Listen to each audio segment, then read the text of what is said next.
wegah sambutan saking panjenenganipun Bapak Haji Ngesti Nugraha SHMH. Dene acara salajengipun nggih menika penyerahan tokoh wayang. Saderengipun penyerahan tokoh wayang ngaturi pamirsa dhateng sedaya pandemen ringgit purwa sedalu natas bilih wekdal ing dalu punika Ki Dalang Yusuf Ansor badhe mbeberaken cariyos Begawan Bimo Suci. Dumateng panjenenganipun Bapak Ketua Panitia penyerahan tokoh wayang dumateng panjenenganipun Ki Dalang Yusuf Ansor wedal kula sumanggaken.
Menggah penyerahan tokoh wayang ingkang sampun paripurna dumateng ngarsanipun pamirsa sedaya bilih kula ewa bilih nderekaken acara ing dadalu punika kathah kekerangan kalepatan kula pribadi nyuwun agunging samudra pangaksama cekap semanten wabillahi taufiq wal hidayah wassalamualaikum warahmatullahi wabarakatuh.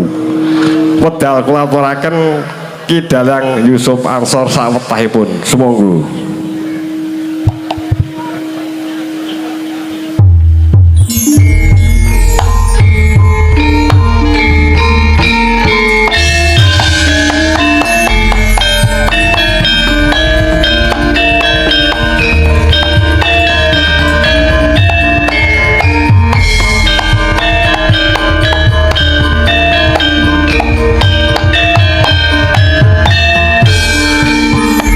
Ya Allah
sadiqulan kariman ahunya gununa wa bil khairi min ahli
Allahumma sholli ala sayyidina Muhammad. Bismillah.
Mori sangamur bengrat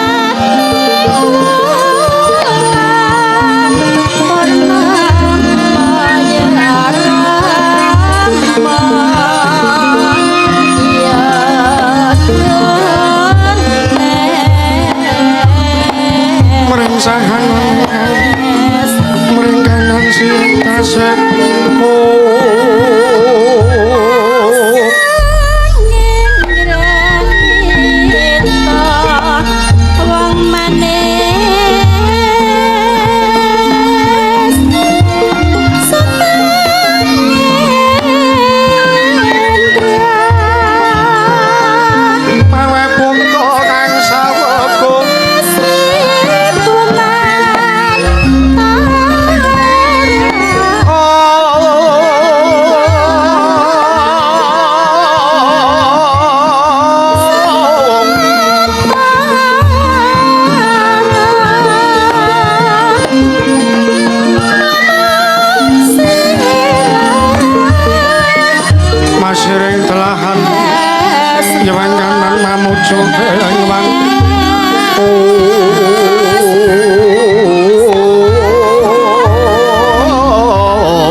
Sidrem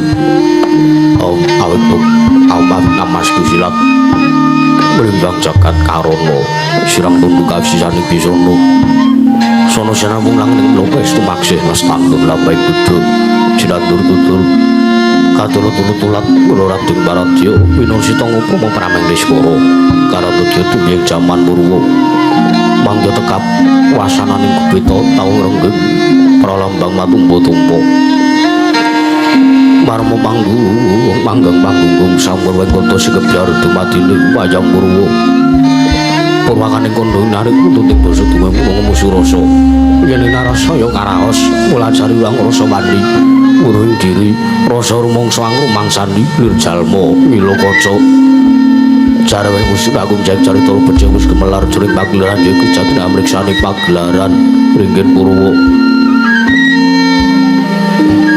Soyo tondur darum yang kartika wis kenur putra tingkang sesari ratu langit pawon purwateking tuk sino gilur kebandi teman dadi pitanganing dina sasi warsi pintu kang sarta abad tetungkulan mangkar tumangkar sino rambun kaya jawah pating grebya daja padang kutu-kutu walang atoko burun urung yang burun tuya dadu branatan bawa jalan padang penawangan sinari sanggi pangret lawi ingkang ngarsa merbawani jagat mungguing jagat wetan duk mungguh-mungguh mungguing kalinganmu kerabang merkangah lamun gak saya dilan-dilan bumi saya tangu syukur sang bang arako katon semeblak alan kudu ngabangis mujenar kabar bawan sinari sang bang basonto tanam tu katon ijo royo-royo amangku gunung enggang biru moyo-moyo Bojong gunung itu melan kedaru kasih ring meraban jono lenggat lenggut nganti kaya gunung Makudo mego tantawis dangu solai kawula dasi dene luar swangu poyo buka garap tegal sawai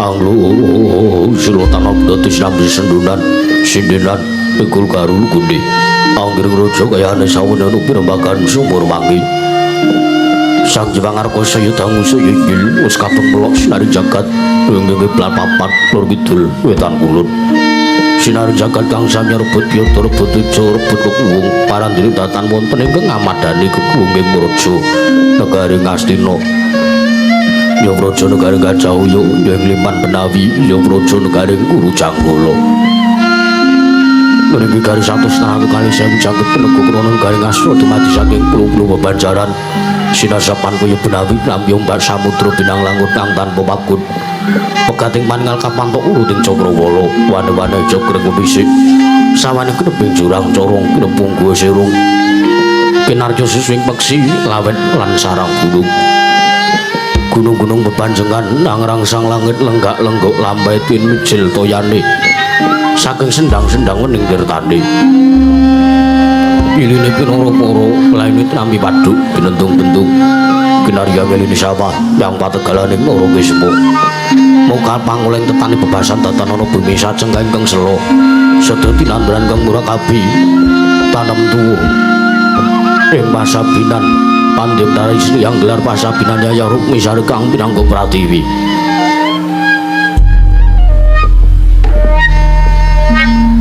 pategalan renggo pulau ijeng kang ngrembuyu kudungane ambek kowe nganti kaya manglung-manglung pitandi pulau kependem pulau kesimpar pulau kumantung sadotan kujiwa jinawi pukulan kang mawe kesarasaning diri ingon-ingon raja kaya dewen sajaya ngrembug lamun yang aglaring bangunan lamun wanci sarap surya samya mulih marang kandhange dewi-dewi tatanono carane kandhang gunanjing malang labet lebih saking tindak Durjana Tudi samya sayuk saeka kapti karo ring rusa bangsa tuwin negari Ngastina wono ngimbangi gunung anggung riksa mreh lestari runtung murun rah tumerah para dening mangke negari Ngastina dumadi dumugi wonten dinaning pasewakan dasarnya negari kang panjang kunjung pasir pamukura jinawi kembari pakarta tata Turaharja dasarnya negara kang gedhe buri padang Jakarta Tidur kuse turta adu kuncarane turta kasus ing manca praja senanda wau ingkang asta pusaran ngadil bangsa negari Ngastina menawi rudan ucapna dosa naming sanata dosa 10 nama wis mestani jejuluk Sang Nata Prabu Duryudana ya Sang Nata Prabu Jakapitana ya Sang Prabu Jayapitana ya Sang Kurawendra ya Sang Kurupatri ya Sang Dastarastratmaja ya Sang Gendari Suta ya Sang Tripamangsa Nalindra gagap pirsa gedhing wong simbar jajal lenggah wonten sak madaning dampar cara semek babur permadani sinasapan lisawangi jebat kesturi gondhori ambak bararum tuwis sajaming pasewakan parandening mangke katingal pirsawanipun Sang Jananganung tutungguling raja negari Ngastina miwah sajaning para kadang sampun ketinggal sowan ananging menika temrenanira Pati Pidaleming Plasa Jenar ananging Sang Rekyana Pati Hari Sengguni ya Arya Suman ya Raden Trigantalpati panandring mangke mengkeraken lenggahipun nujung negari Ngastina Pandhita Sukalima ananging Sang Tapa Begawan Durna ya Sang Resi Kumbayana ya Sang Baratwaja putra ing atasangin datan kantun ugi Sang Begawan Durna mengkeraken lenggahipun Senopati negari Ngastina nalindring ngawangga ananging Sang Nerpati Karna Basusena ya Sang Suryatmaja ya Sang Suryaputra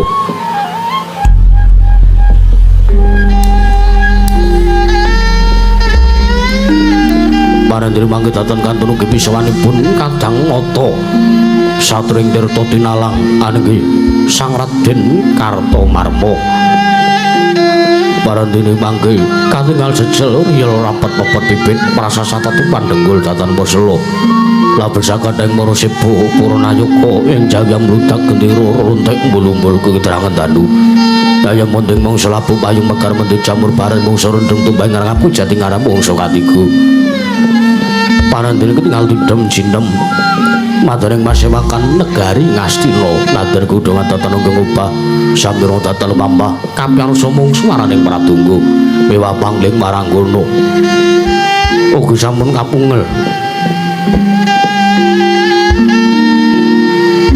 panandring mangke arsa medharing sabda Sang Prabu Duryudana sigra ngangsrek sangya para kawula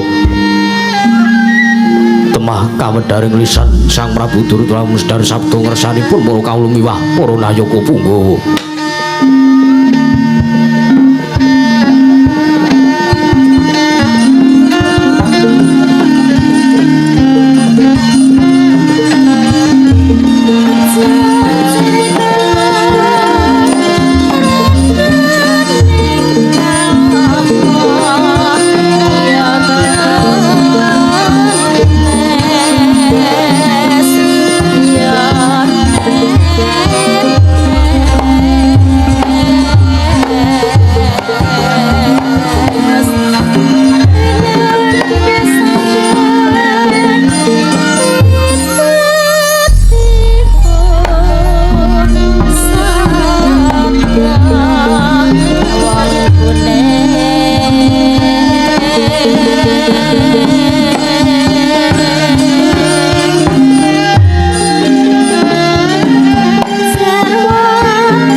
Tinon ning pasewakan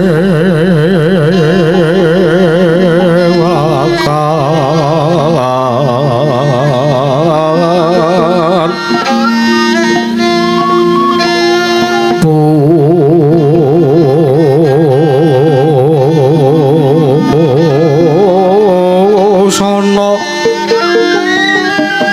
maneka warna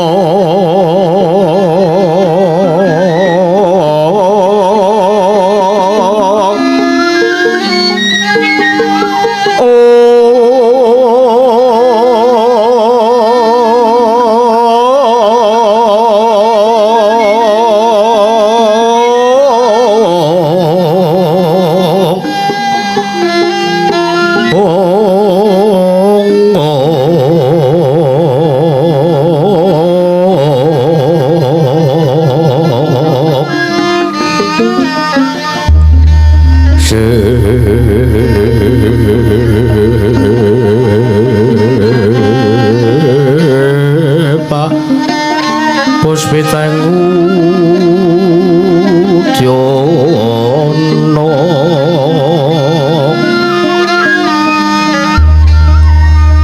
yang manjrah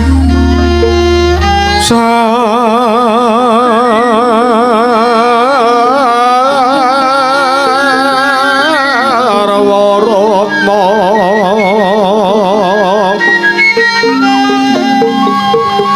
renggeng manik nara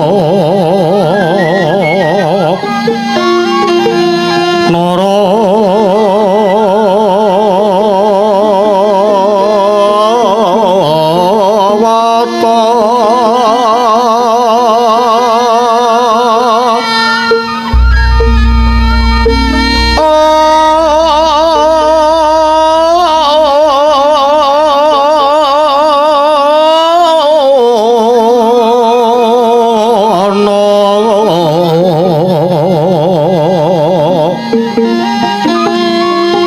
Obro prabanya kang su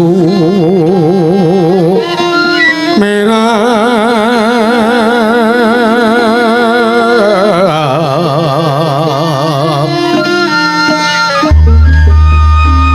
kenyaring teca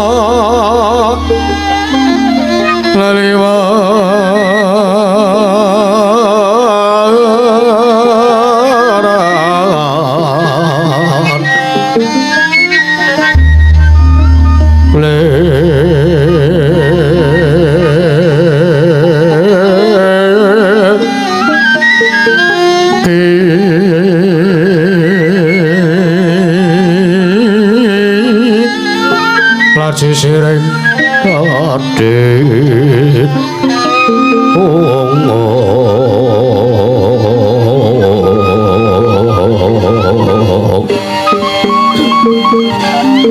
wimbo kekondo amre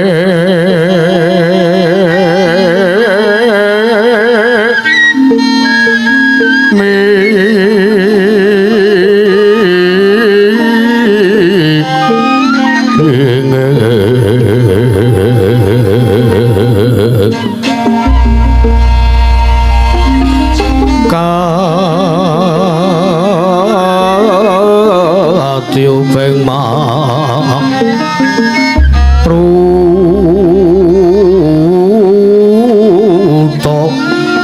mando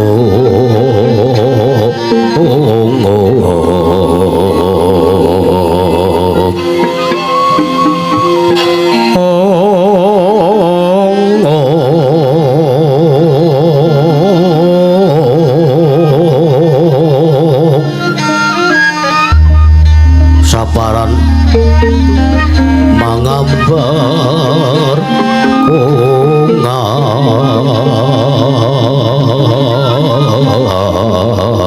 kongas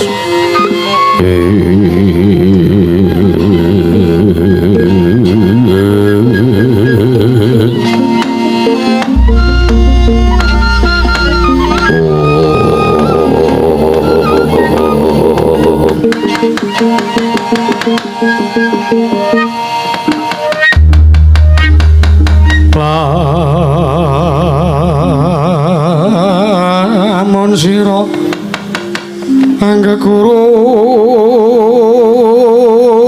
kaki pamilya manungsa kalang nyata ingkang becik martabate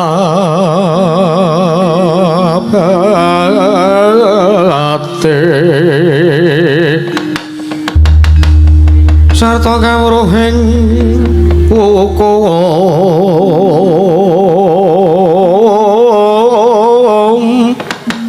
kang ibadah pangerangi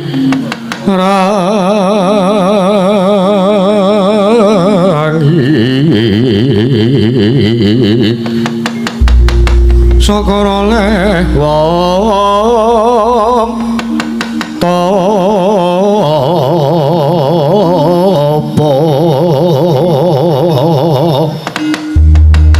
ingkang was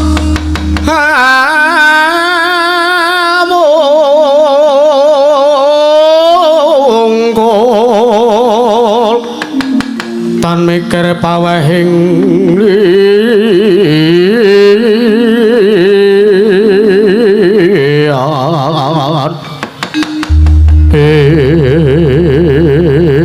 iku pantes Guranana kaki sartane kawruhana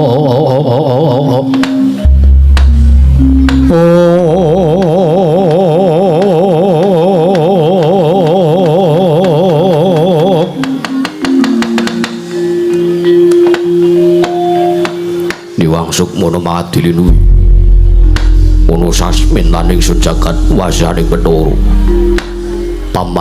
paman Pati Arya Sengguni ayo dadi kaget pengliro si paman Pati Arya Sengguni diri sira ingsun pijeneng ngarsaning manira paman Pati Arya Sengguni kawula ninggih anak Prabu sampun kawula tampi timbalan maduka anak Prabu Duryudana ing Astina sowan wonten Datulaya Praja Negari ing Astina nggih ing Jawi sanget damel kawatos sing manah Pindoron salombo pinanjering alun-alun kumiterat caruk maras penggalipun ingkang bapa ing kematian nang sareng kula ngadhep ngarsa paduka anak Prabu Jaka Pitana tebih saking raos kemarasan sinuwun diwaji sesembahan kula pengayoman kula wonten ing Madyapada pramting delahan anak Prabu Jaka Pitana kepareng kula cumadhong dawuh nungsung pawarta nggih anak Prabu kawula ninggih paman Arya iki katibaran kun sira ingsun percaya menangga dadi batal wakil ingsun Pranata rakiteng kaprajan negari Ngastina Marata Tyagi aturna lawan panjenengan ingsun samendang aja nganti karempin paman Pati Arya Sengguni menawi paduka dangu bab tata rakiteng kaprajan wonten praja negari Ngastina saestu sedaya tan badhe nguji wani para kawula samya sayeksa kabdi akeh luhuring nusa bangsa tuwin negari ing Ngastina nggih mendhaipun para prajurit ingkang boten kendhat anggenya sami tansah gegladen olah kridaning perang sawanci-wanci praja paduka katempa warang muka tartentu boten badhe ngepuk kunsa paduka anak Prabu Jaka Pitana ing Ngastina ingkang bapa ing kepatkan remuk kasawurna putung semangga kabandhemna nggih anak Prabu Jaka Pitana kawula ninggih gawe bumbung lan parem penggal ingsun kang dadi aturira paman Pati Arya Sengguni ora liwat pakaryan ingkang utama tindakna selawasi urip paman Arya kawula nuwun inggih menapa ingkang sampun paduka dawuhaken tartentu kula mboten badhe suwala nanging dereng lan sak sampunipun kepareng kula ngaturaken sembah sungkem mangabekti kula kunjuk saandhap padha paduka anak Prabu Jaka Pitana mugi kunjuk nggih anak Prabu Duryudana sampun kawula tampi dawah sami-sami mboten langkung kaskecathik ingkang langkung prayogi lenggah paduka paman Pati Arya Sengguni wonten Praja Negari Ngastina paman Arya kawula nun inggih nggih sampun boten ngirang prayogi pilenggaipun ingkang bapa sowan wonten Datulaya Praja Negari Ngastina kawula nun inggih bapa Berbandurna pampaning saka lima bapa Berban sarawuh paduka ingkang putra Punduryudana Ngastina ngaturaken budya pangasta mugi kunjuk bapa Berbandurna asta kuswala sila pratapa sumarante gamanaga kula keprik kantil putut ing selikur kawula nuwun inggih anak Prabu sakalangkung paduka amiji dumateng piswanipun ingkang bapa ing saka lima dinten sakmenika wonten Praja Datulaya Negari Ngastina damel bombong pegalipun ingkang bapa bombong kang tanpa upami bebasan kejugrukan Bukir Sari kelemaning Samudra Madu teka dinten sakmenika Datulaya Praja Negari Ngastina sedinten menika ngawontenaken pasewakan kaping kalih. Liripun kados pundi jenengan paring dawuh kados mekaten. Nuwun sewu lho, Nggih. Kala wau siang paduka ugi sampun ngawontenaken pasewakan. Lah wekdal punika santen menika teka paduka ngami sanggaring para sata Kurawa Nayaka punggawa miwah para kawula. Menika nek mboten Negari Ngastina mboten badhe kelampan. Dasare ratu sugih, negara sugih. Anggaran pirang-pirang. Ambang anake acara napa kemawon mesti kelakon. Mekaten Prabu. Nggih, matur sembah nuwun. Nggih. Wilujeng piswanipun ingkang bapa, mboten manggalangan setunggal punapa. Pudya pangastawa sampun bapa tampi akarya bombong raos menggalih. Mboten langkung kula ngaturaken samtanipun ingkang bapa. Mugi tansah kunjuk ngarsa paduka anak Prabu Jaka Pitana, anak Prabu Duryudana. Sampun kawula tampi akarya bombong raos menggalih. Mboten langkung kasengecakno. Lenggah paduka bapa Berbandurna wonten Praja Negari Ngastina. Oh, sampun mboten kirang prayogi anak Prabu, kula non. Kakang Prabu Karna Basusena ing Awangga. Sarawuh paduka Kakang Prabu Karna Basusena, Kakang Prabu Suryatmaja wonten Praja Negari Ngastina. Ingkang rayi pun Jaka Pitana ingkang rayi pun Duryudana ngaturaken budya pangastawa satanipun mugi tansah wilujeng rawuh paduka Kakang Prabu Karna. Jagat pangestu para ayah para jagat kula nuwun inggih Yayi. Sampun boten ngrang prayogi pilenggaipun ingkang raka dinten sakmenika. Sowan kula pinandenan kawilujengan karajan sartanipun kasantosan boten manggalangan setunggal punapa. Budya pangastawa sampun ingkang raka ing Awangga tampi karya bombong raos sing penggalih. Mboten langkung kula ngaturaken salam taklim kula mugi kunjuk ngarsa paduka Yayi Prabu Jaka Pitana, Yayi Prabu Kurupati. Sampun kawula tampi karya bombong raos sing penggalih. Mboten langkung mugi tansah sekeca lenggah paduka Kakang Prabu. Kawula nggih sampun mboten ngirang sekeca Yayi. Apa dene sira Dimas Kartomarma kadangipun kakanging Tirta Tinalang ing toya tinalang padha kanthi raharja sak parap tamu. Nunamit pasang Kalimantabi tinebina kula dene dumawing tawang tuwang Koko Prabu kepareng paduka miji dumateng piswanipun ingkang rayi ing toya tinalang pun Kartomarma dinten sakmenika sowan wonten Praja Negari Ngastina wilujeng mboten manggelangan setunggal punapa kepareng kula ngaturaken sembah sungkem pangabekti kula kunjuk sanda peputu paduka Kanjeng Sirwuning Ngastina baunuk-unuk iki.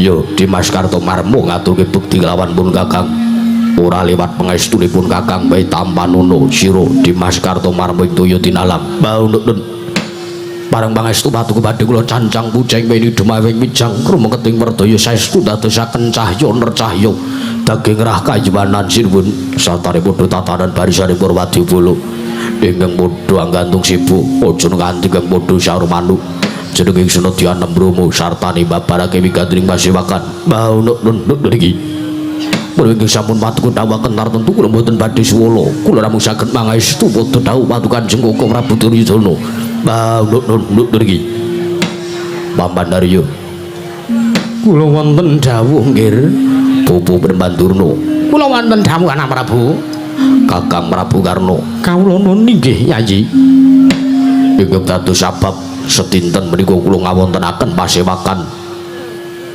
kaping kalih wonten ing wekdal setunggal dinten menika ingkang kala wau siang kula ngawontenaken pasewakan kula ngrembak babagan para Pandhawa ingkang badhe mbentung Kali Serayu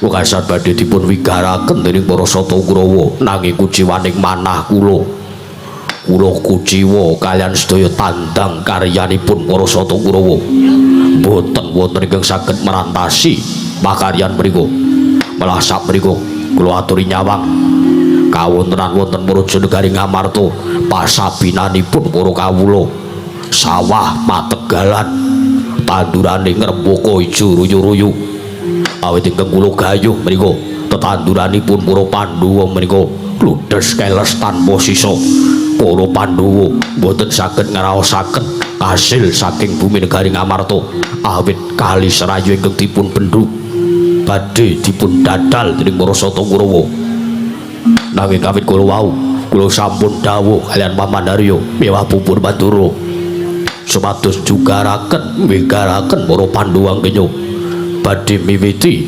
alampah tetanden wonten Praja Negari Ngamarta malah mboten kelampahan kula estu sanget-sanget kuciwa nyawa-nyawa jimat sesemban kula nggih nuwun sewu lunggir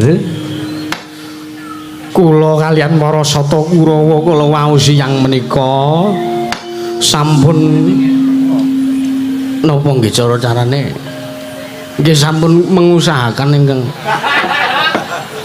paling sae kagem para Sata Kurawa kagem negari Ngastina utamanipun anak Prabu Duryudana ning kuciwaning manah lah kok Semar ngerti niku lho monggo wau pun ajeng kula dadal sedaya bendungan pun ajeng kula jeboli lah kok Semar ngerti terus ngundang material ya Kang bener kula dhewe ya jengkel karo Semar wong tuwek ra mutar-mutar isane men gawe kisra pendak-pendak Kurawa duwe gawe pendak-pendak Kurawa duwe gegayuhan kepengin gawe cintrakaning para Pandhawa lah kok Semar mesti melu-melu Semar mesti melu-melu terus matur karo Pak sing jenenge Prabu Kresna melu ron rembug saya bubrah negara Ngastina kados pundi kan anak Prabu kula pasewakan ingkang kaping kalih dinten sakmenika wonten Praja Negari Ngastina menika menapa badhe ngrembak babagan patinipun Semar Badranaya utawi anak Prabu Kresna menika menapa badhe dipun bejahi sanes mriku inggih badhe kula rembak lho la lajeng menapa Tigang Candra menika sejatosipun manah kula sampun boten jenjem Tigang Candra menika sampun wonten rikalenggan sapunika manah kula boten saged tentrem awit kula menggalih kawontenanipun para Sata Kurawa miwah para kawula negari Ngastina inggih mapan wonten sukuning ngarga Kailasa lho wonten menapa dumateng kawontenanipun para Sata Kurawa ingkang jajanipun negari Ngastina dumugi wonten sukuning ngarga Kailasa inggih wonten menapa nggih wonten kawontenan menapa kula kok nembe mangertosi pawartos menika jernyatanipun kala wau siang paduka mboten paring dawuh babagan cariyos menika Pamandarya wonten paring dawuh kula menika bingung sartanipun kula menika kuwatos awit wonten ing arenging arga Kailasa menika wonten pandhita ingkang babar kaweruh mudal piwulang wonten ing pertapan ing ngarga Kailasa peparapipun Begawan Bima Suci menika medhar sabda kathah sakjaring para cantrik manguyu jejonggo ingkang samya suwita ngersanipun Begawan Bima Suci ing sakmangke kula menika kuwatos menawi ngantos para kawula negari Ngastina menika ing sakmangke kapenggalih utawi kapikut dumateng watak angkara saking Begawan Bima Suci ingkang badhe ngrebat panguwaos saking putra Duryudana kula saking mriku ingkang badhe kula rembak menika sayekti namung badhe ngrembak babagan perkawis menika inggih Begawan Bima Suci ingkang damel risak kawontenan Praja Negari Ngastina ing samangke Pamandarya Bapa Durna miwah Kakang Prabu Karna lan sedaya kemawon anjering Kang Puspita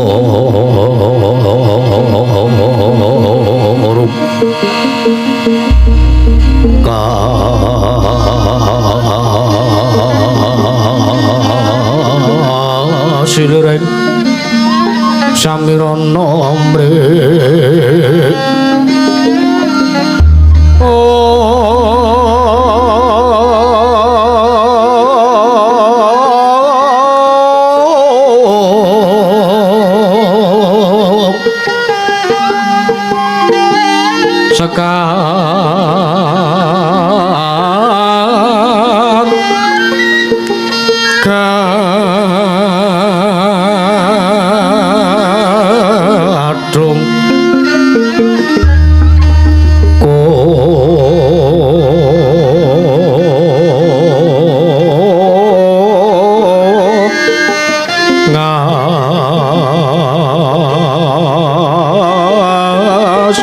danyo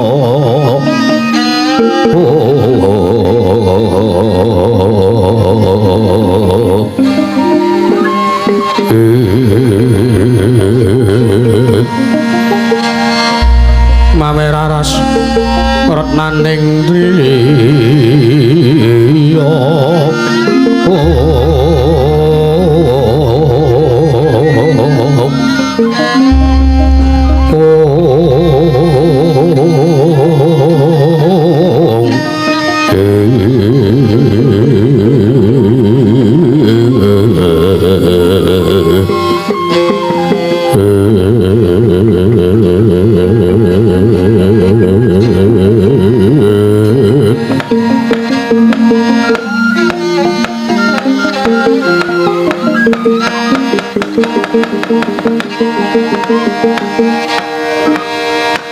nyawa-nyawa jimat sesembahan kula nggih anak Prabu kaget penggalih kula sareng midhanget pangandikanipun anak Prabu Jaka Pitana. Dek Suni wonten dawuh Kakang.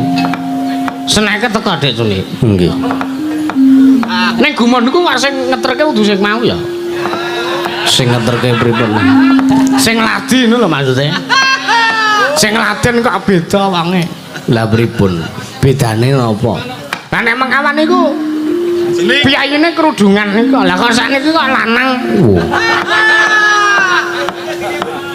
Nanggih mboten napa-napa wong pakaryane wektune dhewe-dhewe kok Kang. Lah nggih lak kula mboten entuk vitamin. Sampeyan niku kok senengane mengawan ya wis entuk kok ya saiki arep golek neh. Lah nggih kepeksane ngaten kok. Kalau bisa dua, kenapa harus satu? Ngaten menika nek prinsip kula. Lah pendhita kok pakartine kaya ngono lho sampean iki. Nuwun sewu nggih. Kula kok kaget sareng paduka paring dawuh bilih ingkang madeg Brahmana wonten ing mertapan Narga Kelasa. Inggih ingkang mapan wonten ing sukuning Arga Kailasa menika peparapipun pun Begawan Bima Suci. Nuwun sewu.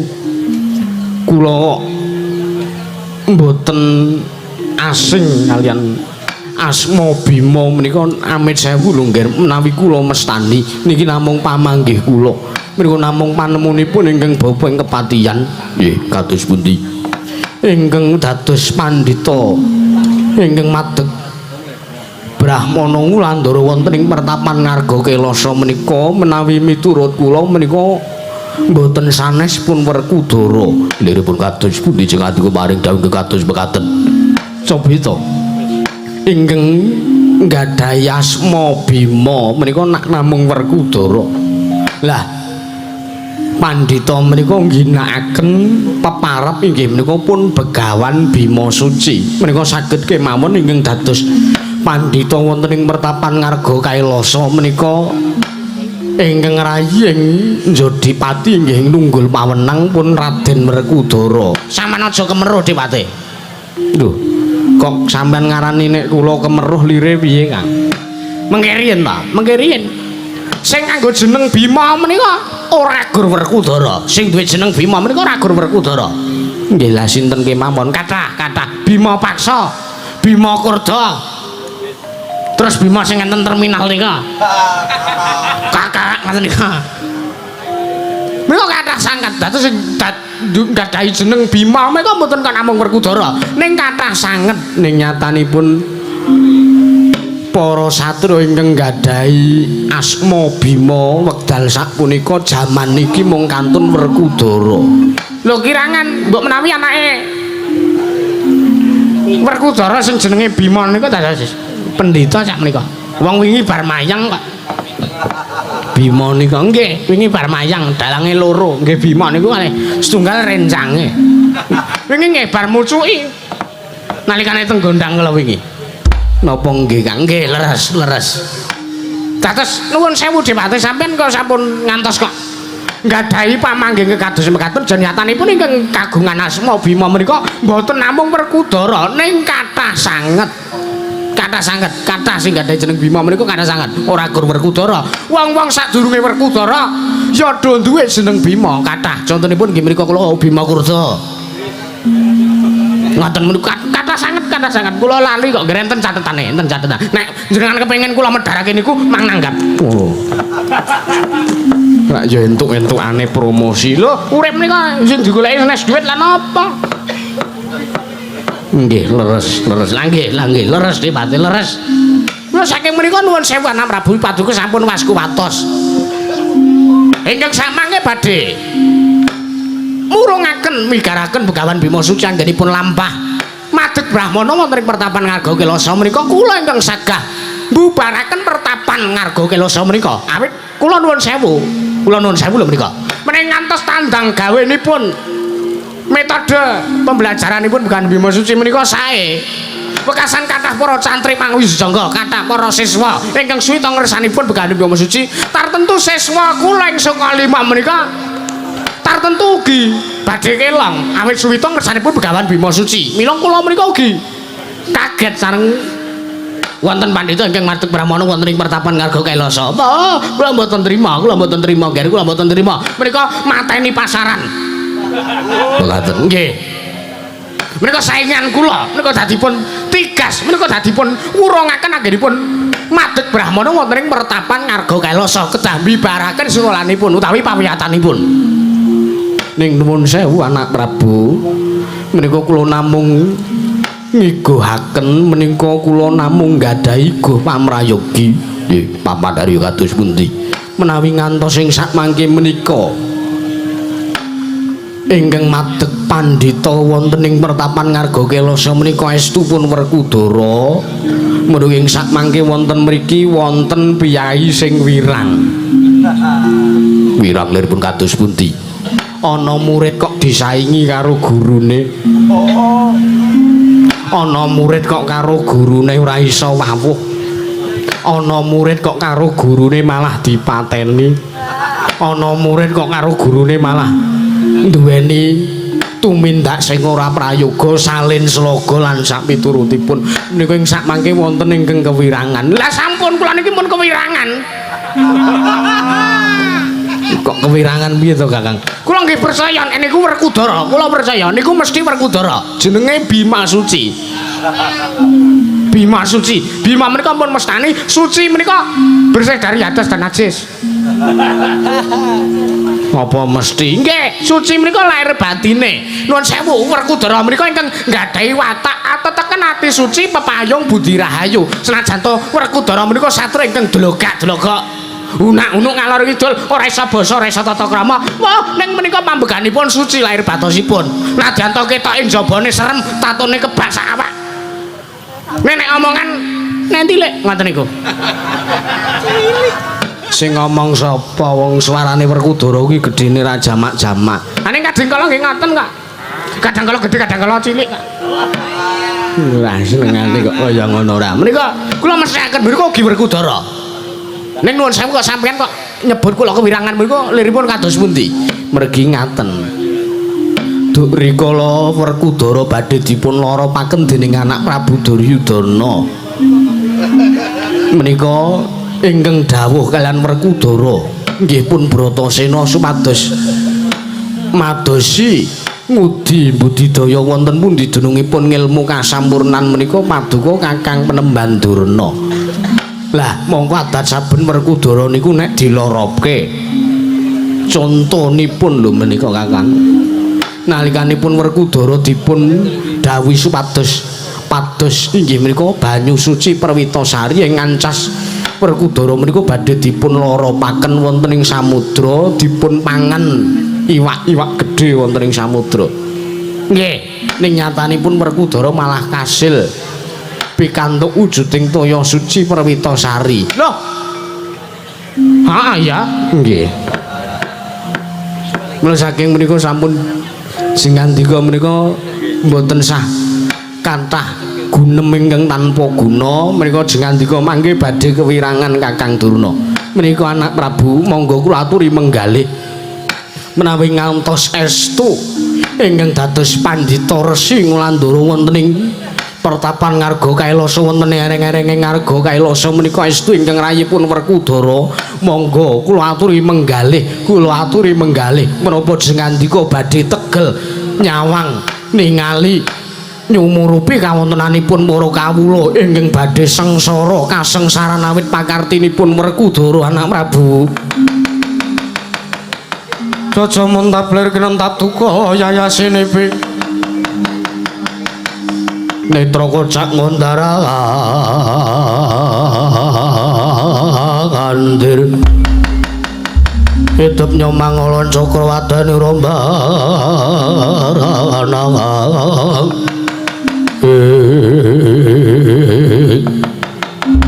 oh jagat dewa Bathara Pamandarya wonten maring dawuh boten kinten babar pisan ingkang dados pandhita Resi Ngulandur wonten ing pertapan Narga Kailasa menika kadhi kula dhewe ing Jodipati boten pantes satanipun boten trep menawi ngantos adi karo kakang kok duweni pakarti sing kaya ngono ngorek-orek marang pasuryane wong tuwa ngorek-orek marang pasuryane Nalendra Ngastina Prabu Duryudana paman sampun ngantos dipun damel macak ing sak mangke kula piyambak ingkang badhe mungkasi anggenipun Begawan Bima Suci medhar sabda medhar biwulang wonten pertapan Ngarga Kailasa rawe-rawe rantas malang-malang putung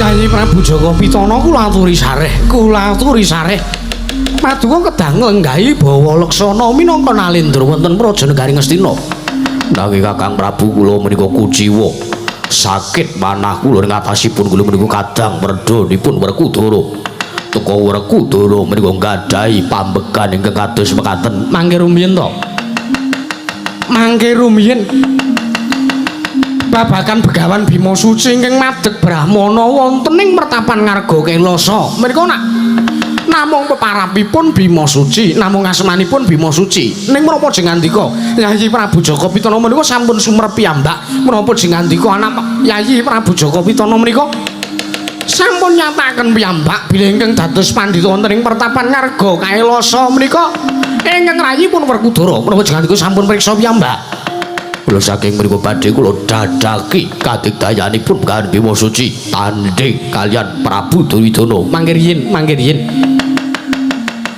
sampun kados nggadahi pakarti ingkang keladuk maniki kirang deduga liripun kedah dipun gelar kedah dipun gulung awit nuwun sewu lho Yayi awit nuwun sewu nawi estu menika ingkang madeg pandhita wonten ing pertapan Ngarga Kailasa menika ingkang rayipun Werkudara kamangka syaratipun ingkang badhe medhar sabda pangandika madeg Brahmana Ngulandara nilar dhumateng jiwa kasatriyanipun menika satra ingkang kedah sampun kedunungan ngelmu kasampurnan kamangka kula nuwun sewu ngelmu kasampurnan ingkang dipun gadahi dening pun Werkudara menika rikala semanten dipun dawuhi dening Bapa Penemban Durna supados Werkudara utawi pun Bratasena madosi dunungipun ngilmu kasampurnan menika kula wau. Mila wontenipun Werkudara utawi Bratasena madeg Brahmana wonten ing pertapan Ngarga Kailasa menika ugi saking Begawan Durna awit Bapa Penemban Durna menika gurunipun Bratasena. Bratasena menika muridipun Bapa Penemban Durna ing Sukalima mila ingkang kedah mungkasi ugi Bapa Penemban Durna lho Yayi.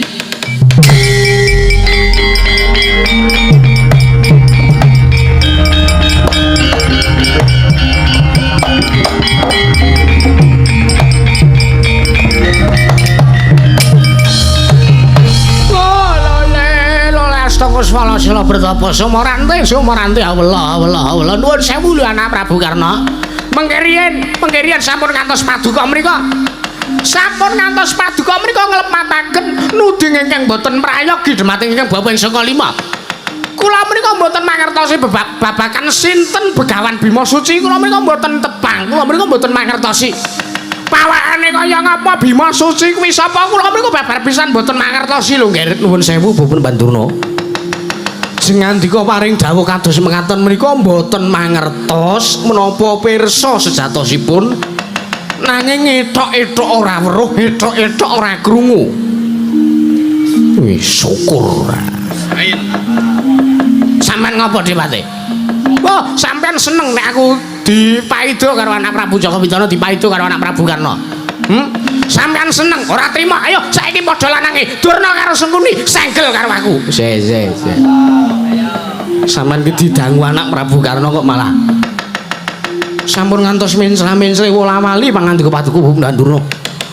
Sakmenika jengandika kedah ngedalaken tanggung jawab kedah ngetingalaken tanggel jawab paduka ingkang sampun damel Werkudara nggadahi ilmu kasampurnan pekasan Werkudara ingkang badhe ngosak asik kawonten Raja Negari Ngastina madeg Brahmana wonten ing pertapan Ngarga Kelasa jengandika kedah mungkasi Bapa Banding kagyatri sang kapirang nguri nanggul kinempit kempit dosa retaning bawana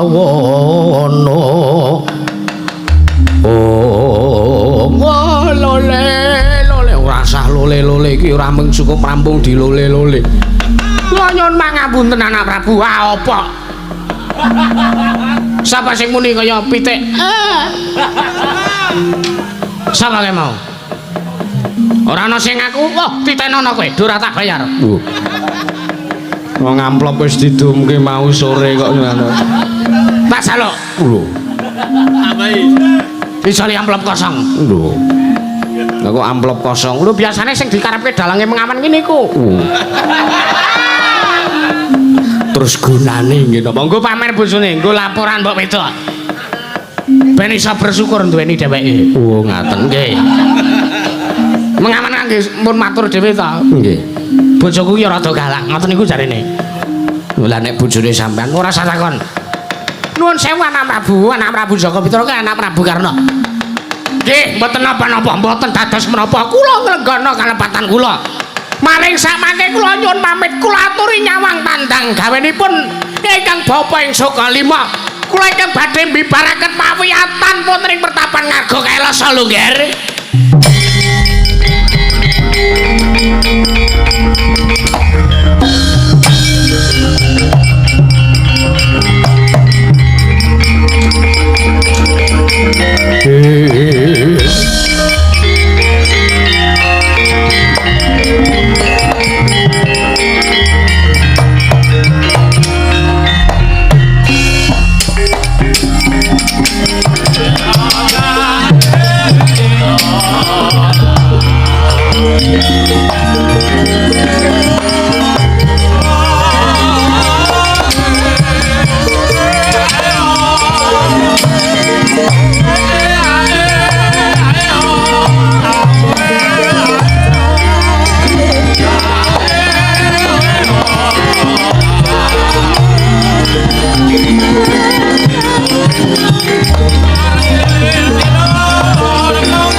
Duryudana Maha Prabu Duryudana duhari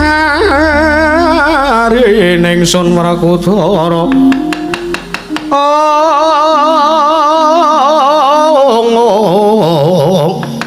kalau nang andika den kapareng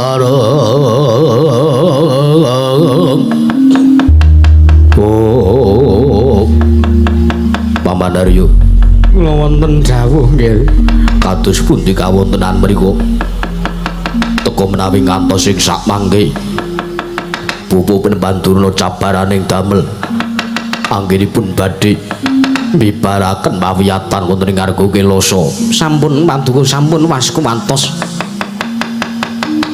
menawi ngantos ing sak mangke Kakang Penemban Durna menika mboten saged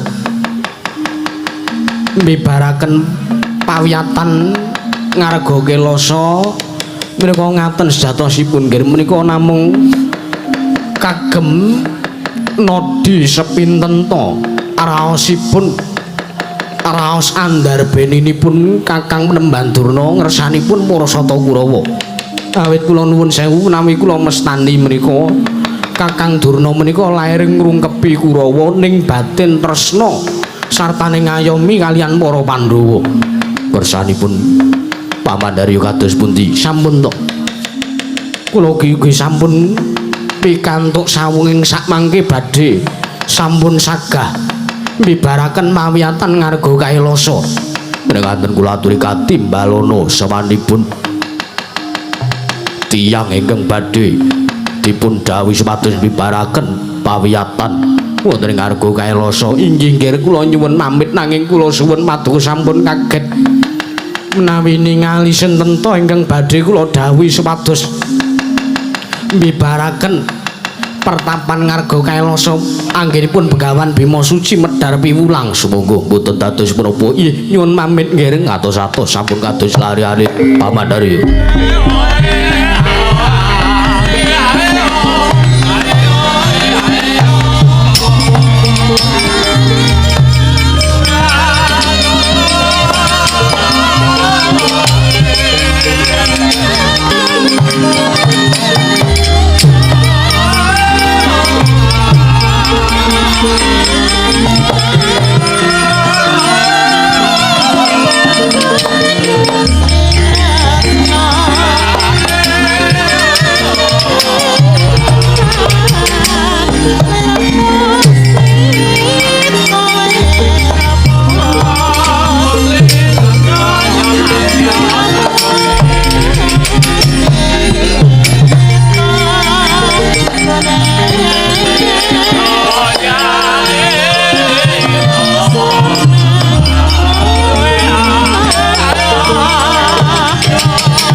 Kula nuwun sewu.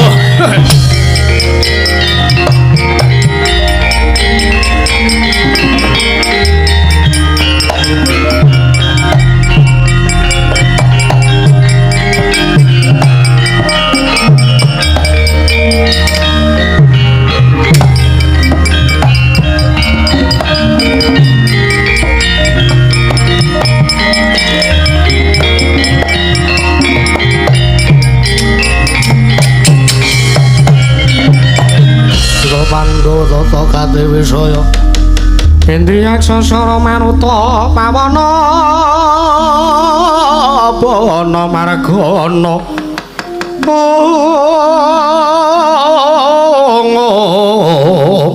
Samirana lan marayang wisikan magulingan lima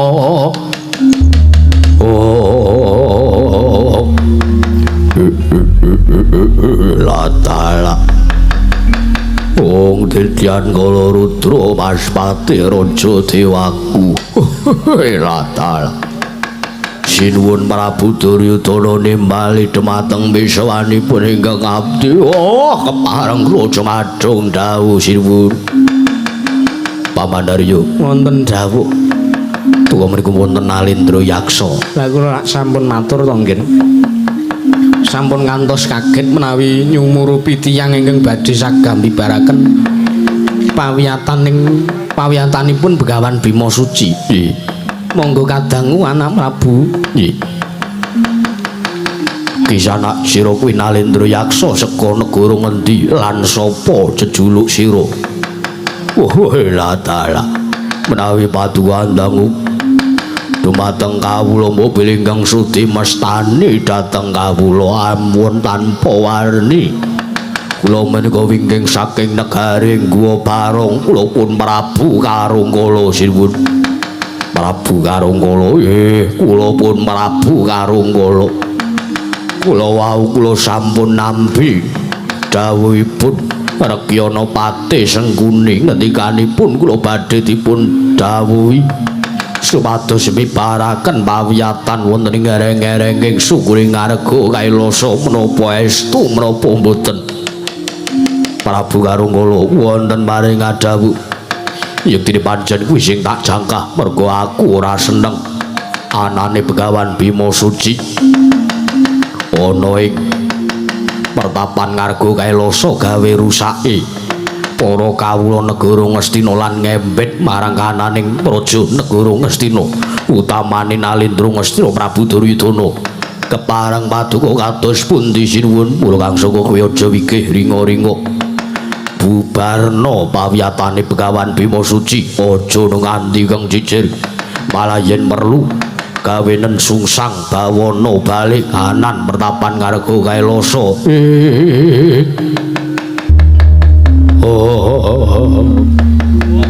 Lagi ngono ora. Latala. Paduka sampun waskewatos sinuwun. Kula aturi nyawang kredanipun. Ingkang abdi Guwa Barong pun Karunggala menawi sak mangke ngantos kula mboten saged bibaraken pawiyatanipun Begawan Bima Suci. Kula aturi nikas jangkanipun ingkang abdi pun Prabu Karunggala sinuwun. Wis dadi aturmu Rata mangkata dina iki nyuwun pamit madal wasilan ati-ati aja kaya bocah cilik Prabu Karunggala.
Pamandaryu wonten maring adhawuh nggih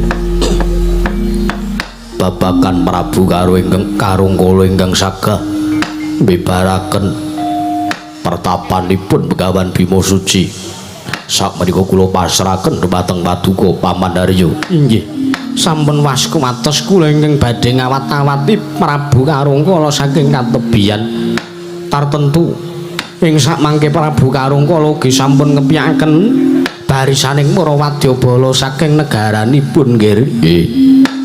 Nanging Pamandaryu kula wonten dawuh babagan Pupu Prembandurna ingkang samangke ugi sagah badhe mbibaraken pawiyatanipun Begawan Bima Suci menika dipun dindingi ingkang langkung permati awit kula kuwatos menawi ngantos ing sakmangke Pupu Prembandurna menika kesluru minggo dalan minggo saking niat atur ingkang dipun ngendikaken wonten Prajanegari Ngastina kepareng paduka kula aturi ngepiaken barisaning para sata Kurawa dipun bidhalaken supados julung tungkul utawi sakmangke supados dados syarat sarana ngawat-awati Pupu Prembandurna sampun kantos Pupu Prembandurna gadhahi pakarti ingkang minggu saking niat wonten ing kala wau ngajeng. Inggih ngestaken dawuh nggih. Lajeng Kakang Prabu Karna kula wonten maring adhawuh Yayi kula suwun paduka tansah ngambing-ambingi dhumateng kawontenanipun ingkang rayipun Kurupati ingkang rayipun Duryudana sampun wasku watos babagan kawontenan menika tartentu kula mboten badhe suwala Yayi sartanipun tartentu kula mboten badhe selak kula ingkang sagah anjagi kawontenan katon teman wonten Prajanegari Ngastina Yayi. Nggih matur sembah nuwun kadangipun Kakang Dimas Kartomarmo wonten balengking adhawuh sinipun gandeng puspurna jecibaning pasewakan marata diaki bubara kang padha sibuk jenenge Sunarsa kundur kedaton nduk niki kepareng kula nyuwun pamit matel pasilan sing ati-ati aja kaya bocah cilik kaya wis ora ana dawuh maneh Dimas Kartomarmo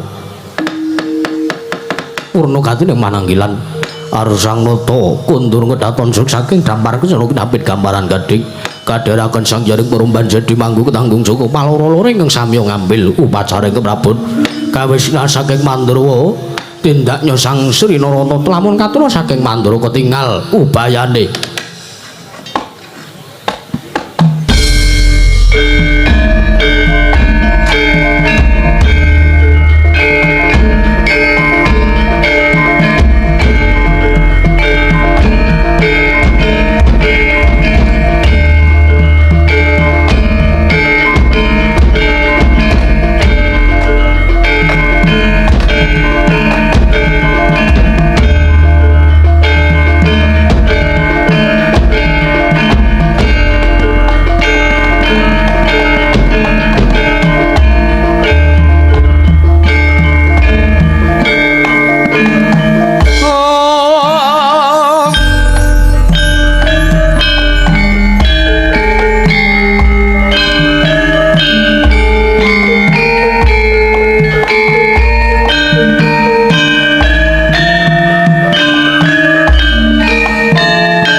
Aku tahu apa artinya cinta, lalu aku dibawanya ke sana. Setelah ia pergi, baru aku mengerti untuk jatuh cinta kepadanya. Aku rindu, katakan padanya, aku rindu.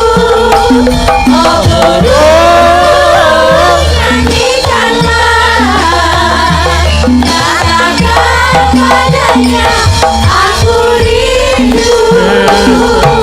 Bila cinta sudah diraki, bola mata sesaat ku tak memandang, melihat air seperti api, melihat api laksana air. Begitu banyaknya nasihat asmara, namun tiada satu pengobat rindu. Telinga pun tuli, mata jadi buta, begitu panasnya demam asmara. Mulut pun bibi bisu, tidak pun tetap kata kekal. Karena cinta. Aku rindu, katakan padanya, aku rindu. Oh burung, nyanyikanlah, katakan padanya, aku rindu.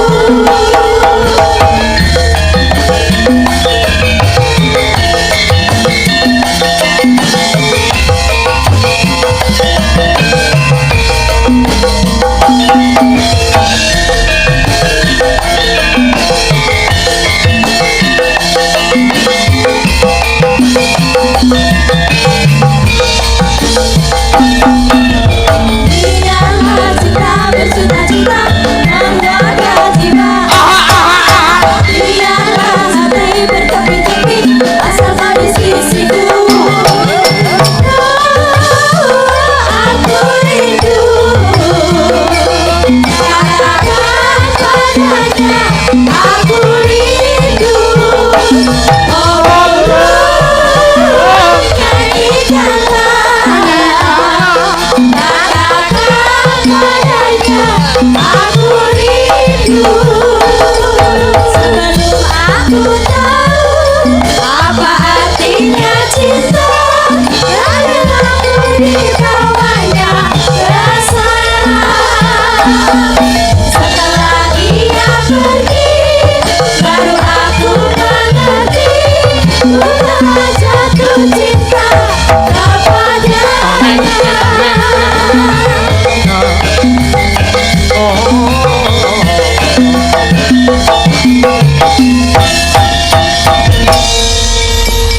Alhamdulillah. Ya, Matur sembah nuwun ya, Nduk. ya, padha-padha ya. Wah, ana lagu limbukan kok apike kaya ngene. Iki sing ngripta sapa? Ya kuwi ya sing ngripta lagu iki mau. Ini rindu karya Kakak Sleng. Oh ya, Sleng Group. Oh ya, Ah kuwi wis lagu wis melegenda, kuwi seniman wis ternama, bener-bener melegenda, Nduk. iya. Bapakku ki nirokke gayane vokalis Sleng. Woi, Nganti awake lekuru ya ditirokke. woi. Nek ngono ya gondrong. Dhisik, saiki mung karek sing ngisor sing gondrong. Wow. Ya, Pulu cumbu nggon sikil kuwi lho. ya. Karo nggon apa? Gares iki gondrong. Wo ngono. Wela, Ning tak anu tak loyo ora patut dhisik iki gondrong ki rambuté lurus kae kok nek dong ora rada kriwil-kriwil rambuté lurus ya dadi kaya wong wedok. ah iya. Ora apa-apa, ngaturke panuwun. Awake dhewe ya melu izin nggunakake lagu Ini Rindu iki sing wis bener-bener populer ana ing kalangan donya ngendi wae Nduk. Oh iya, matur nuwun bengi iki awake dhewe sowan ning ngendi, Mak? Bengi iki awake dhewe sowan ana ing Laladan Kunci Putih kene Ya, ana ing Kabupaten Semarang kene. heeh. Tepate ya kuwi ana ing Dusun Kunci Putih, Desa Jatirungga. Berkas Semarang mriki. Oh iya, Jawa Tengah Indonesia. Oh iya, Matur sembah nuwun awit sampun keparengan nimbali kula sak rombongan ansor laras saking Gunung Kidul Ngayuk Jakarta Adiningrat dumugi wonten ing mriki bunga sing tanpa upama ya Nduk. Lah sebabe Akhir tahun ki job ki ncrat-ncrit. Lah iki awake dhewe sak kanca ditulungi karo para warga masyarakat Kunci Putih, matur nuwun luar biasa tenan. lah iya. Sejene ngono sadurunge ya awake dhewe sing sepisan ngaturke kula nuwun uluk salam Ya, ana ngersaning para warga ing Kunci Putih, Jatirungga, Berkas Semarang kene. ya. Nderek Gladiwanu Gulang Tepang kula sak rombongan kepareng badhe ngaturaken lelipur sartanipun ugi ing sak mangke wedharipun lakon Begawan Bima Suci menika mugi-mugi saged dados tontonan kang mawi tatanan satemah saged dados tuntunan ya Nduk. Amin amin ya rabbal alamin. Allahumma amin. Ya, Alhamdulillah ya uga bengi iki ya dina iki mau awan wis ana ing bumi Kunci Putih kene alhamdulillah wis diparingi jawah ya Nduk. alhamdulillah tenan. Lah iya. Sing mayang mengawan ketrima tenan, Mak. Ketrima tenan iya.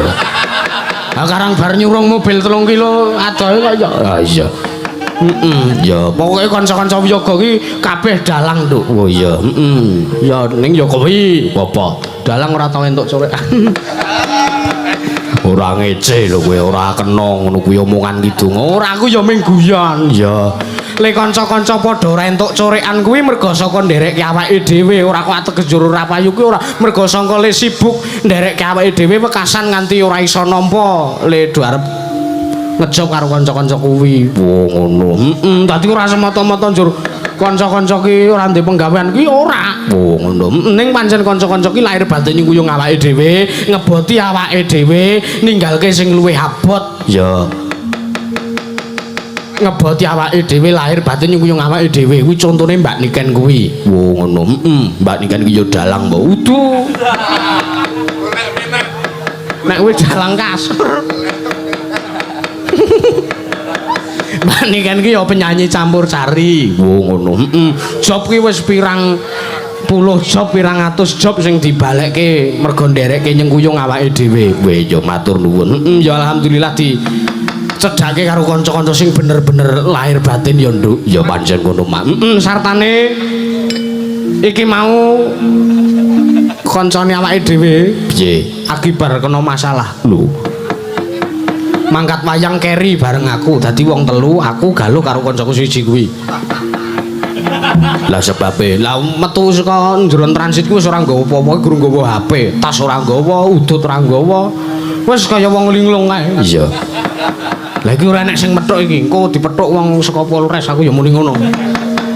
Lah sebabe Janjeni latihan ning ora mangkat malah ngertine sesuk kaya wayangane awake dhewe ning Kunci Putih iki. ya, Mula kang saka kuwi awake dhewe ndedonga ya Nduk. ya. Supaya muga-muga warga ing Laladan Kunci Putih anggone nganake merti bumi utawa merti dusun Kunci Putih Jatirungga Bergas Semarang kene entuk kaberkahan saka Gusti Allah Subhanahu wa taala. Amin. Sartane sakuse nganake upacara adat merti dusun iki sakpungkure wiwit mau awan tekan entek mangsa rendeng tansah pinaringan Jawa. Oh iya. Amin, Mak. Ning yo nganggo wektu, ateneh banjir. Udan bendina ya ateneh banjir, Nduk. Ya aja ngasi meneh ya, Mak. Aja ngasi. Udan kuwi kanggo nyuburke tetandurane para warga masyarakat. Ya, Contone ana ing kiwa panggung iki, wah sawah iki kebak melep-melep, Nduk. ya. Nggone dhewe kono iki ketiga langka blas ora enek banyu kali we asat. wong arep nandur apa-apa ya ora bakal iso urip ning nek nang kene arep usum ketiga ning ana sing jenenge sumber kuwi. Ngono. Aku mau liwat nggon PLTA biuh apik tenan banyu saka gunung do ngalir ya watu gedhe-gedhe. Wah aku ngerti watu gedhe-gedhe semono kuwi kira-kira ki nek tak nggo nimbles Mas Juang kira-kira kelenger apa ora. Kowe kok alibimu persepsimu njur elek-elek. Ora ya pancen ya wong ki nek cerdas kreatif ki pikirane neko-neko. Oh. Gayamu mah. Ora.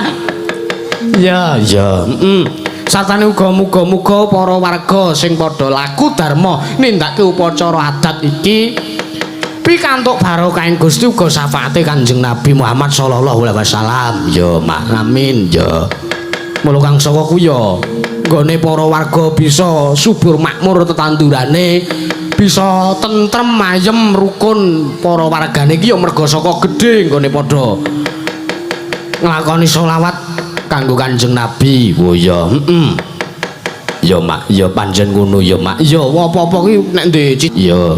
mbuh kowe cita-citamu arep mung arep tuku sega kucing wae lah selawati engko ora kelakon. Ya. Waton eneng duwite. Oh ya. Waton gelem usaha, Ya. waton gelem apa menyertai sholawat kanggo Gusti Allah uga kanggo Kanjeng Nabi Muhammad sallallahu alaihi wasallam. Ya Mak ngono. Ya. Uga iki awake dhewe nuwun sewu mbengi iki ora kuateges aku medak-medake ya Nduk. Ya. Awake dhewe iki kanca-kanca Ansor Laras iki ya ora sah dadak di dunung-dunungke. Ya. Awake dhewe ya nggih matur nuwun. Wah wedang. Ya. Iya nak. Nggih, ya sumuke ora jamak kayak wedang panas. Ya ora apa-apa. Wis ngedep kipas kok. Ya iya. Ya. Tekan ngendi mau? Lampu. Ngomong dhewe kok lali dhewe. Iya. Muga-muga ya wis ndonga wis. Ya. Awake dhewe sak kanca ki uga umat Nahdlatul Ulama. Ya. Arep ana siji loro sing do mbalak. Oh ya. Ya ora apa-apa. Ora apa-apa ya. Sing penting ki niate kok ya. Nduk. Ya. Wong ki nek kumpul wong apik arep wong kuwi elek mesti bakal kelepetan apike. Semono uga saapik-apike kowe. Ya. Nek kumpulamu kok wong-wong brangasan, wong-wong bedugal, wong-wong merusal, kowe bakal kelepetan eleke arep kowe apike kaya ngapa. Oh ngono. Weh ngono. Mula jane aku ya rada ngati-ati kumpul karo kanca-kanca ki. Oh. Apa kowe iki rumangsa awakmu wis apik ngono? Ora ya ming guyon kok ya Nduk. Iya. Ayo. Ki ngonekke Apa? Mars Subhanul Waton. Oh iya. Awake dhewe umat Indonesia sing kudu cinta kelawan tanah aire. Ya. Marsubanul Waton ya Mak. Yalal Waton. Kuwi tegese kuwi kanggo membakar semangate para muda-mudi iki ana kaitane karo apa ki jenenge sing jenenge Hari Sumpah Pemuda nalikane tanggal 28 Oktober.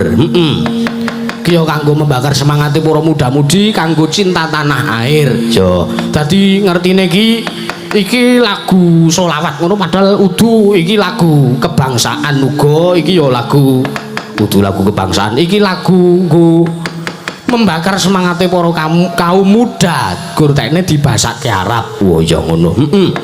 Sing ngripta sapa? Sing ngripta ya kuwi jane Mbah Kyai Haji Abdul Wahab Kasbullah nalikane tahun 1916 nalikane mendirikan organisasi gerakan bernama Subhanul Waton dan diisahkan oleh almarhum Kyai Haji Maimun Zubair pada tahun 2012. Oh ngono. Dionekke tekan saiki iki. Ya. Masjid ngendi wae to sing ora pendak-pendak apa jenenge nalikane selane adzan kae mesti padha mengumandangkan Subhanul Waton. Ya. Kaya ngopo Mak? Ya wis ditonton wae kridane kanca-kanca Ansor Laras. Ya. Monggo Mas. Monggo Subhanul Waton.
mayati kaya hayya kullu mayati kaya hayya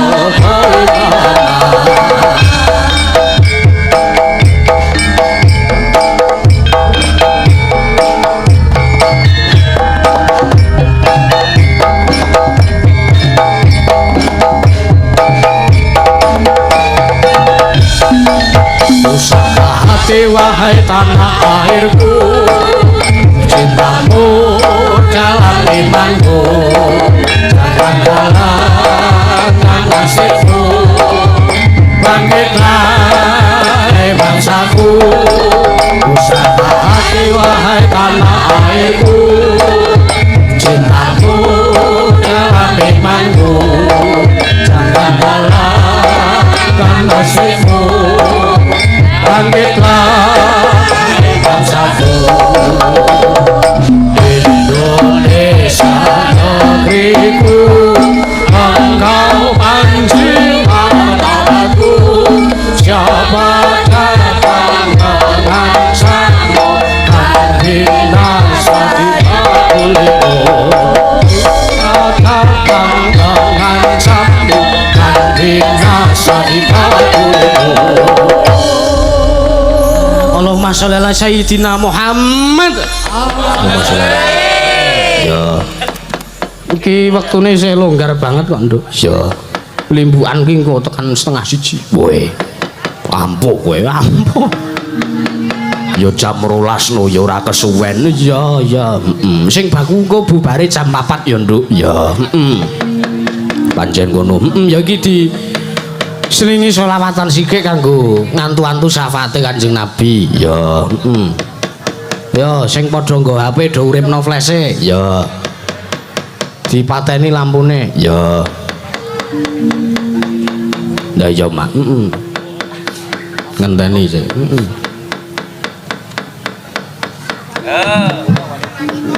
Penonton kabeh wae yoga kabeh wae di uripke flashe nek do nggawa HP. Kena nggawa? Ya. Nek sing ora duwe HP ya milih kancane. Iya. Heeh. Ya. Ya. Ya, Mak. Ya selawatan sik. Ya. Ki ya kanggo golek ganjaran ngantu-antu syafaate Kanjeng Nabi, Nduk. Ya. Zaharatinul muayyad bidhuhurin Nabi Ahmad Zaharatinul muayyad bidhuhurin Nabi Ahmad ya Nabi Muhammad Zalikal fadlu minallah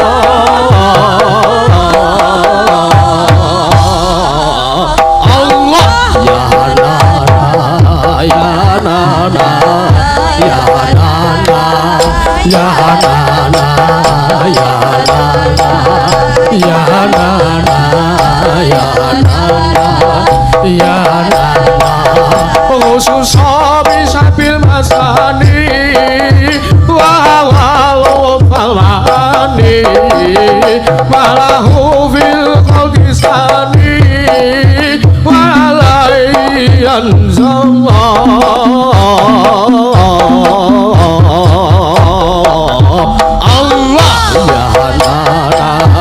ya Nana ya Nana ya Nana ya Nana ya Nana ya Nana ya Nana ya Nana padang bulan padange kaya rina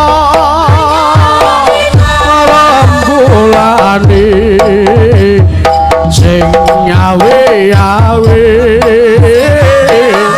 padang bulan padange kaya rina rembulane sing nyawe-awe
simbole NU bintang songo lambang NU bintang songo lambang NU padang bulan padang kaya rena rembulan sing awe-awe elingake aja padha turu sore kene tak kandhane kanggo sepo mengko sore Allahumma sholli wa sallim ala sayyidina maulana Muhammadin tatama fi ilmillahi sholatan taibatan idalami mukilati alamati anak soleku bapak tapi mu'min anut syariat kanthi lisane halus ngendikane tapi moya wong tuane salabi Rasulullah salamun alaihi ya Rabbi asya wa karabi apa ayati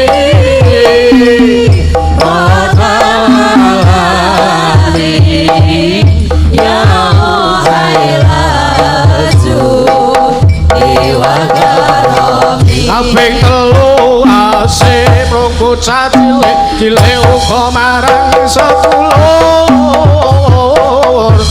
gawe becik kaping telu asih mrungku cilik uga marang sedulur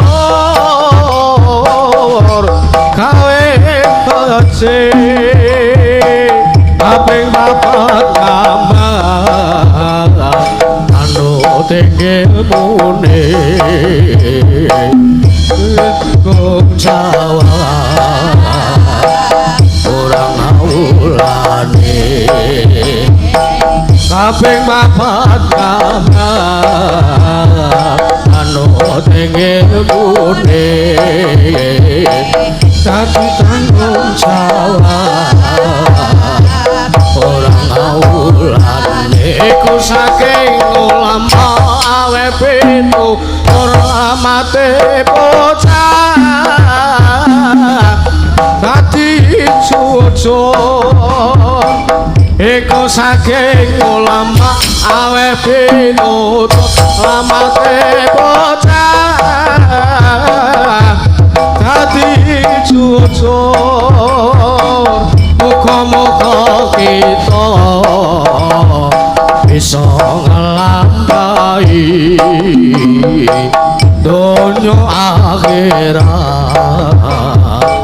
temui bilahi muga-muga kita bisa ngelampahi donya akhirat temui bilahi